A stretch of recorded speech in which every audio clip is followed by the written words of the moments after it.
drinking my little tea. Here's how the day is going to go out. So I'm gonna go do some Japanese right now, and then I'm going to go to Ikea with my mom. Don't know if we're gonna buy anything. If we do, I might show it. And then afterwards I'm going to organize my K-pop shelf, and K-pop wall. So I'm gonna do that and then go to Ikea. Here's my Japanese progress at the moment. It's going on pretty smoothly. I was actually at unit 11, but I got held back because Duolingo decided to add like 35 more units, and so I got held back a bit. But I just finished unit 6. Here it is. I finished it and have the legendary now. I finished this unit 7 recently, but now I just did some of this and some of the characters too. Here are my characters. I'm pretty much like almost finished. Not really. Still have a lot of the Dakun or combo. I already finished Dakun. I'm pretty much the same in hiragana, katakana because I've been doing them at the same time so that I don't get like mixed up. That's what I've been doing lately, Duolingo. Yeah.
Hey guys, so we just came back from Ikea and I'm in my room right now, and I'm going to start organizing my K-pop shelf and my K-pop wall, and I'll just show you guys what I want to organize.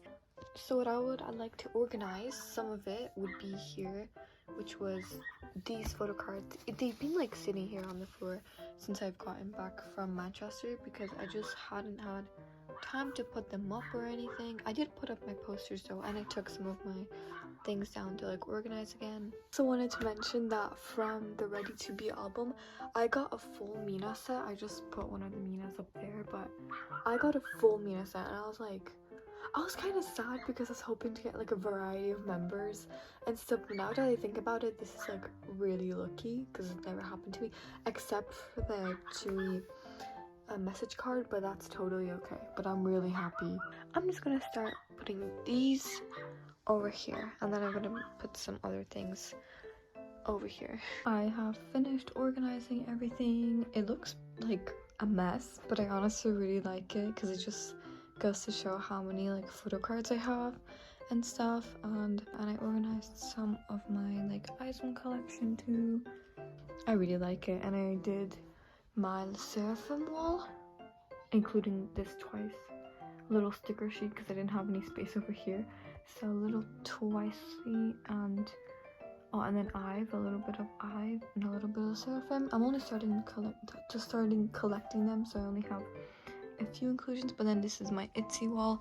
I'm hoping to expand it, so I left some space, and if I need more space I can just take down my hiragana alphabet and I'll just put it somewhere else. But here it is. Here is my album shelf. I had to put one of my Etsy albums on the top shelf because I didn't have enough space here. It just didn't quite fit into here, like it was just like a little bit above. I'm planning on selling probably my Kepler album and one of my Luna albums because I don't collect them anymore. And my Momoland album I would like to sell or trade out for like a different one. But this is all my Twice albums. Honestly, I just need like Yes or Yes from Twice from the Korean releases, and then I'll be finished. So here it is. That is going to be all for the video. I hope that you enjoyed it. Hope you enjoyed me organizing and going to Ikea and everything. So I'm hoping to see you soon and take care. Bye.